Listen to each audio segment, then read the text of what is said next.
अरे अरे अरे अरे तर गुड मॉर्निंग गायस, स्वागत आहे तुमचं परम बोराडे मिनी ब्लॉगमध्ये. तर लहू दाजी आणि जरांगे दाजीचा ताशा आणि ढोल ताशा का ताळमेळ चुकला तर मी पुढे सांगतो. तर सकाळच्याला सुरुवात झाली. आमच्या घरच्या रूमला जे काय राहिलेलं रूम आहे त्याच्यावरचे पत्रगित्र काढले, इटी काढल्या. त्याच्यानंतर दुपारची वेळ होती.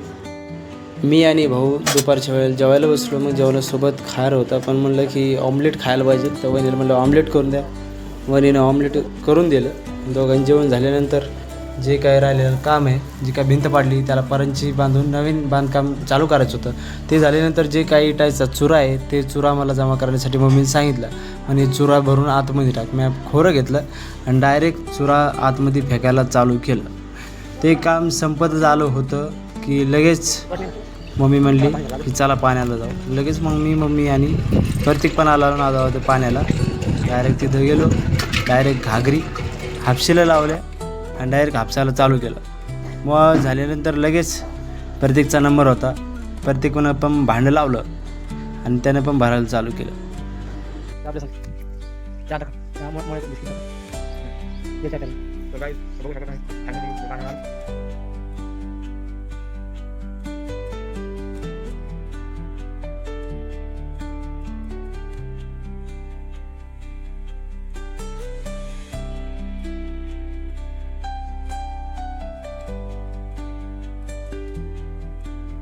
आणि मग सिद्धू आमच्या आधीच कार्यक्रमासाठी निघाला होता.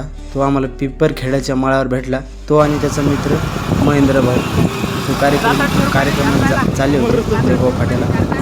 ते वाटतच आम्हाला भेटले. त्याला हाय करायला लागलो. सिद्धू पण त्याला घेऊन जात होता. मग ते झाल्यानंतर आमचं तळणी फाटा आला. सरस्वती मंगल कार्यालयावर गाडी कलवली आणि डायरेक्ट जिथं CCTV पार्किंग आहे तिथं लावून दिली. आणि आम्हाला ढोल ताशाचा आवाज येत होता.